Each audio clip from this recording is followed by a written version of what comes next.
ओम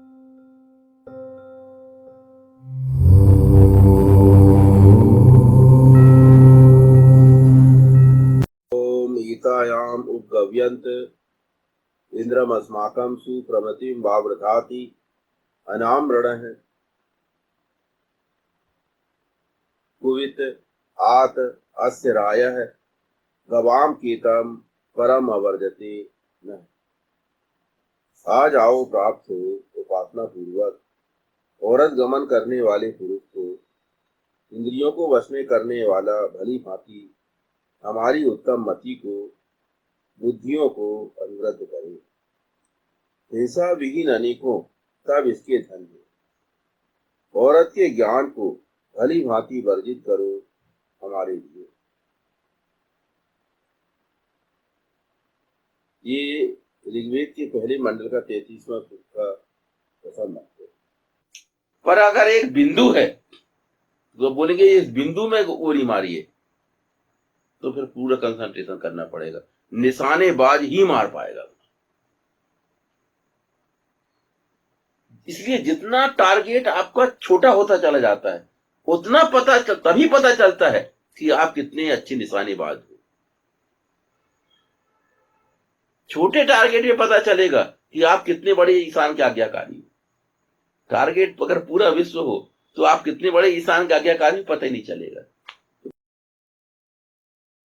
क्योंकि 7.5 अरब लोग प्रभावित कर रहे हैं विश्व को। क्योंकि जब टारगेट छोटा हो तब पता चलता है कि आपकी क्या योग्यता है। यहां प्रश्न 1/7 भी नहीं है, यहां प्रश्न 1/1 है। आपके स्वयं का आप क्या मूल्यांकन करते हैं? क्या अपनी लाइफ से, अपने जीवन से, अपने वर्तमान से प्रसन्न है? अगर प्रसन्न है तो प्रसन्नता हमारे चेहरे पे दिखाई देना चाहिए। किंतु हम खुद अपने स्थान पर कितने सेटिस्फाई, कितने संतुष्ट, इस बात पर हमें ही विचार करना पड़ेगा। ये हमारा जीवन। पर हम वही है, पहली ही लाइन में वही अटके।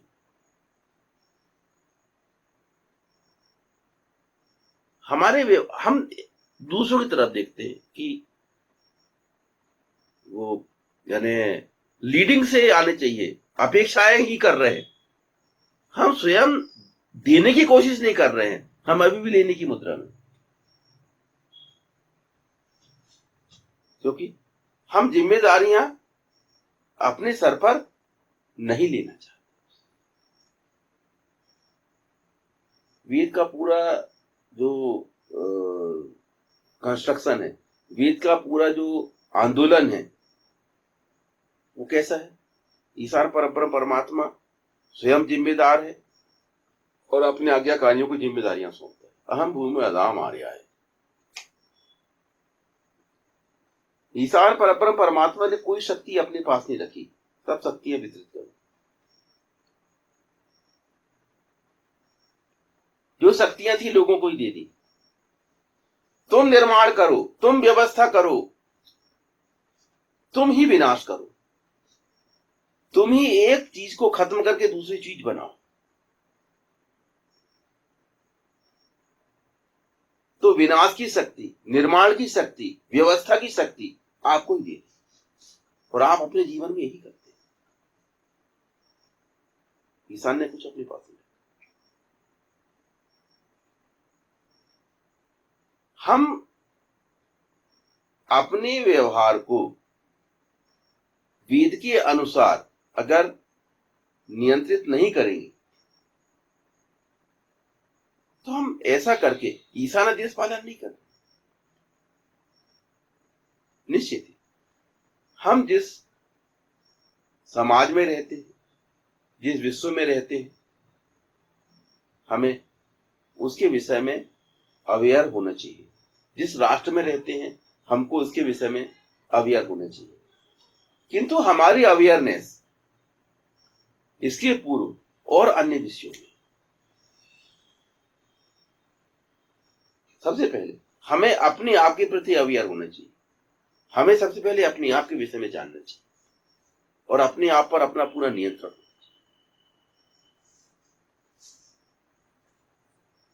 वेद की पहली शिक्षा यही है,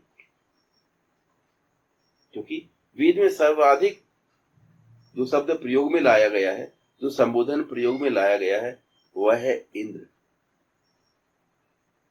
व्यक्ति अपनी इंद्रियों को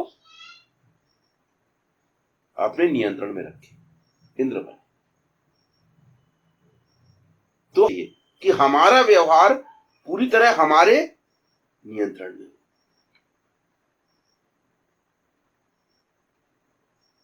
हम दूसरे की गैर जिम्मेदारियों की हमेशा चर्चाएं करते कि कौन कितना गैर जिम्मेदार है, और चर्चा करने वाला व्यक्ति खुद कितना जिम्मेदार है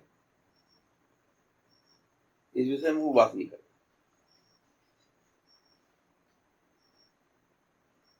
अगर हम दूसरे व्यक्तियों की गैर जिम्मेदारियों पर नजर रखते हैं तो अपनी जिम्मेदारियों पर भी नजर हमें रखना चाहिए। हमें वो समझ है, जब हम दूसरों को क्रिटिसाइज कर सकते हैं तो हमें इतनी तो समझ है कि व्यक्ति को क्या व्यवहार करना चाहिए। किंतु हम अपनी इस समझ का अपने लिए क्या प्रयोग करते हैं। तो आप किसी व्यक्ति को तब दंडित कर सकते हैं जबकि आप वह पाप ना करें। सबसे पहले हम किसी की भी आलोचना करते हैं तो सबसे पहले वो योग्यता अपने अंदर उत्पन्न करें। जब हमको स्ट्राइक किया कि ये व्यक्ति ये गलत काम कर रहा है, तो सबसे पहले देखिए कि क्या मैं भी तो यही नहीं कर रहा।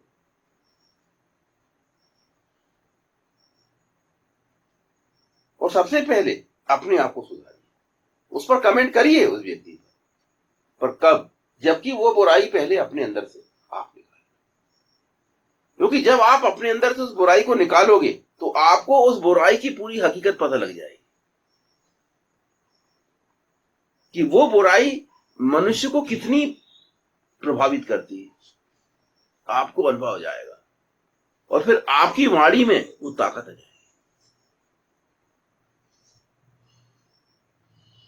जैसा कि अपन ने एक और वो सुना है कि परमहंस के पास एक स्त्री आई अपने बच्चे को लेके, तो उस बच्चे को शुगर थी पर वो मीठा बहुत खाता था। तो डॉक्टरों ने मना किया था कि भाई इसको मीठा नहीं खाना चाहिए, शुगर है। तो उसने रामकृष्ण परमहंस से बोली कि आप इसको मना कर दो। बोले बच्चे को, बोले आप मना कर देंगे तो ये मान जाएगा। बोले तो मानता ही नहीं। बोले हम लोग तो खूब बोलते मना करते हैं पर वो मीठा खाता ही। तो रामकृष्ण परमहंस ने बोला कि अच्छा तुम एक हफ्ते बाद लाना, बोले इसको आज के दिन ले आना। एक हफ्ते बाद वो महिला गई बच्चे को लेकर।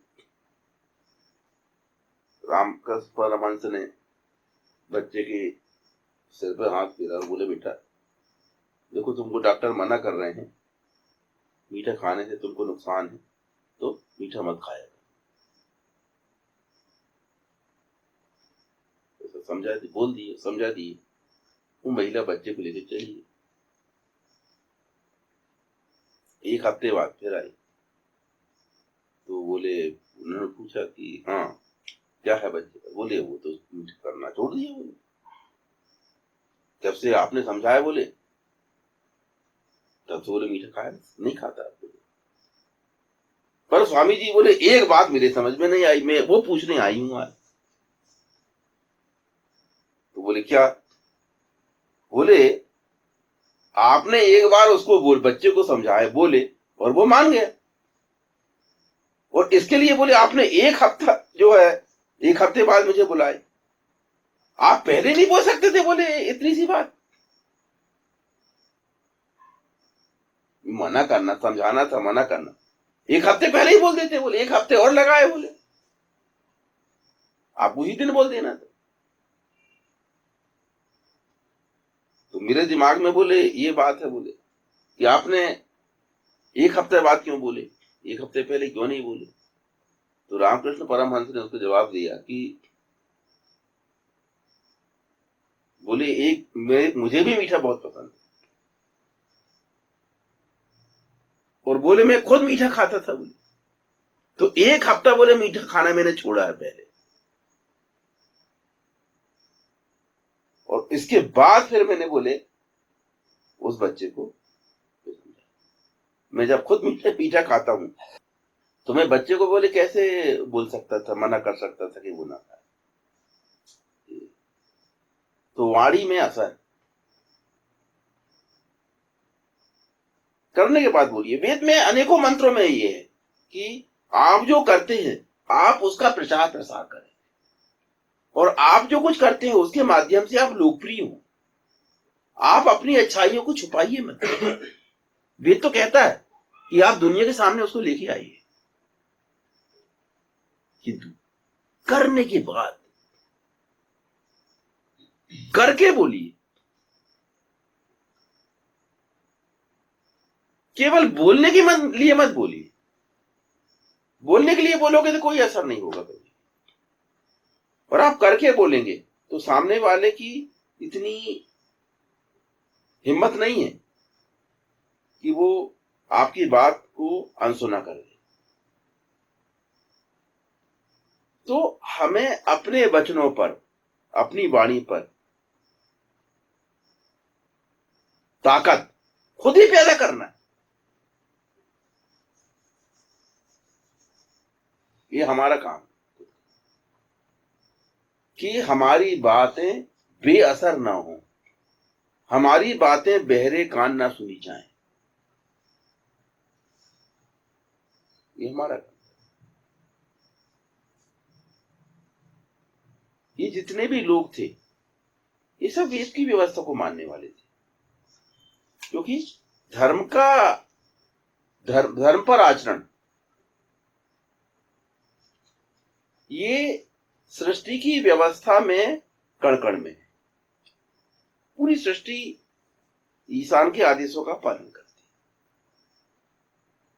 इसलिए लोग करें ना करें, सृष्टि अपना जो काम है अपने ढंग से करती है, अपने समय।